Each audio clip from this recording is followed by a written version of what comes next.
हिमांशु जी, आप पंजाब में घूमे हैं, आपके मोस्ट मेमोरेबल एक्सपीरियंसेस क्या रहे हैं वहाँ पे पर्सनली? हम पंजाब में घूमे और हम ये मानते हैं कि भगत सिंह की धरती पर हम आए। हम उस जगह गए जहाँ भगत सिंह, सुखदेव और राजगुरु की लाशों को अंग्रेज़ों ने टुकड़े टुकड़े करके पेट्रोल डाल के जला दिया था, हुसैनी वाला। हम वहाँ गए, वहाँ हमने उन्हें सलाम किया। इसके अलावा हम भगत सिंह जी के जो जन्म स्थान है खटकड़ कला, वहाँ गए और उस गांव में लोग इकट्ठा हुए, उनके साथ बातचीत हुई और उन्होंने कहा कि गांधी जी अगर चाहते तो भगत सिंह की फांसी टलवा सकते थे, रुकवा सकते थे, लेकिन गांधी ने ऐसा नहीं किया। और मैंने फिर बात की उनसे जो ऐतिहासिक दस्तावेज़ हैं उनके आधार पर कि गांधी जी ने लॉर्ड इरविन से पूरी रिक्वेस्ट की थी कि वो इन नौजवानों को, बहादुर नौजवानों को छोड़ दें। प्यारेलाल जी जो गांधी जी के सचिव थे, उन्होंने इस बारे में लिखा है।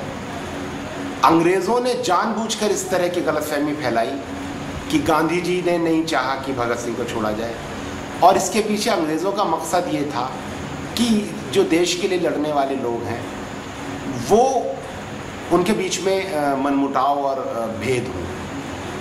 फिर दूसरी चीज़ वहाँ जो हमने कही, हमने कहा कि हम इस बहस में नहीं पड़ते कि गांधी और भगत सिंह में क्या मतभेद थे। आज हम अगर इस देश की जनता को प्यार करते हैं, अगर हम गरीब को प्यार करते हैं, तो जो गांधी को मानते हैं वो भी और जो भगत सिंह को मानते हैं वो भी, सब आज के गरीब की हालत बदलने में लग जाएं, क्योंकि गांधी और भगत सिंह अगर आज होते तो वो यही करते। तो इस बात से वहाँ के लोगों को समाधान हुआ और लोगों ने कहा कि आप पहले गांधीयन हैं जिसको लोग इतने इज्जत के साथ सुन रहे हैं। मुझे बहुत खुशी हुई कि मैं भगत सिंह जी के गांव गया। इसके अलावा पंजाब में हम जलियांवाला बाग गए, हरमंदिर साहब गए।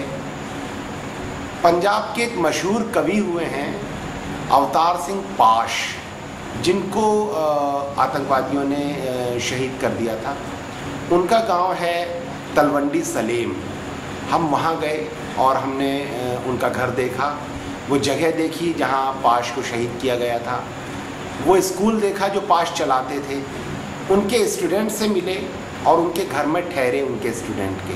वो बताते हैं कि पाश किस तरह से एक 3 फुट की जो जगह थी जिसमें वो ऊपर सीढ़ी से चढ़कर जाते थे, सीढ़ी गिरा देते थे, 3 फुट की ऊपर और नीचे 3 फुट का स्पेस था जिसमें वो रात भर बैठकर कविताएं लिखते थे और सुबह रस्सी के सहारे लटक कर नीचे आ जाते थे। वहाँ हम गए और मुझे बहुत रोमांच हुआ कि मैं आज पाश के गांव में हूँ। पाश की कविता जिसे मैं बहुत पसंद करता रहा हूँ कई सालों से, वो मैं पढ़ रहा हूँ। मुझे पाश के ही एक शिष्य ने ये किताब भेंट की। पाश का कहना है कि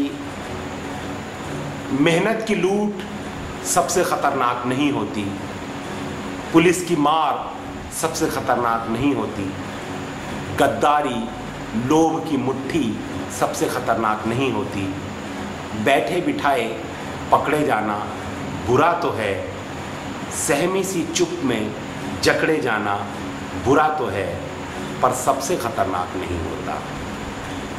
सबसे ख़तरनाक होता है मुर्दा शांति से भर जाना, न होना तड़प का सब कुछ सहन कर जाना, घर से निकलना काम पर, काम से लौटकर घर आना, सबसे ख़तरनाक होता है हमारे सपनों का मर जाना। और भगत सिंह की वो लाइनें मैं कभी नहीं भूलूँगा कि हवाओं में रहेंगी हमारे ख़यालों की बिजलियाँ, ये मुश्त खाक है फ़ानी, रहे रहे न रहे।